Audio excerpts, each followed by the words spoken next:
let's say Canada was just a company, and we have three choices for a CEO. Would you like the guy who has done the same thing for 10 years, someone who's coming up with an idea that could lose some jobs or it could not lose some jobs, or a guy who wants to spend money to make money?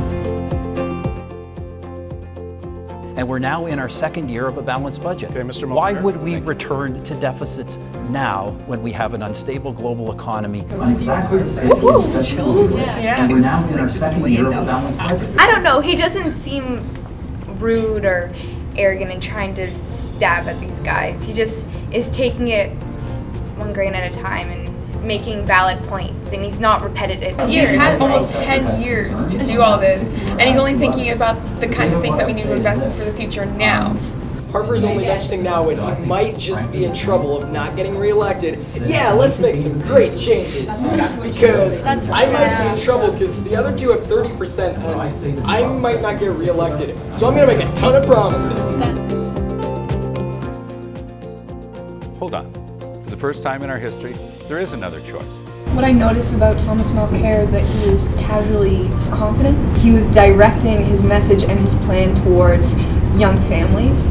I feel like it's easier to believe Mulcair though, because like he's the one who's like more calm and like confident with his ideas, whereas like Harper and Trudeau, they just keep going back and forth and back and forth. He's just in the middle. He's just a little peacemaker. I'm being honest with Canadians. We're going to run 3 deficits, and we're going to invest in the future Canadians need right now. You notice how aggressive he is. You saw the different personalities of the parties rather than the people, because the Liberal is aggressive and he's got a plan that he's saying it's either going to be so bad and so ugly, or we can make it great and awesome, like it's the best or the worst. There's no in between. When Thomas Mulcair was saying how, well, you voted on every single one of his budgets, I've never done that, so that kind of brought him down a few notches again. So it was kind of like a back and forth, like a ping pong game basically. Because what Trudeau wants to do is he wants to invest in that, and he wants to create deficits which they include like tax hikes and stuff in order to try to pay that off later. And that's never popular in a country. You can't just raise taxes and expect that to just go over well. What I don't really like about Justin Trudeau is his plan is to tax the rich and give it to the middle class, but it seems like he's trying to turn Canada into like Robin Hood, where he's trying to steal from the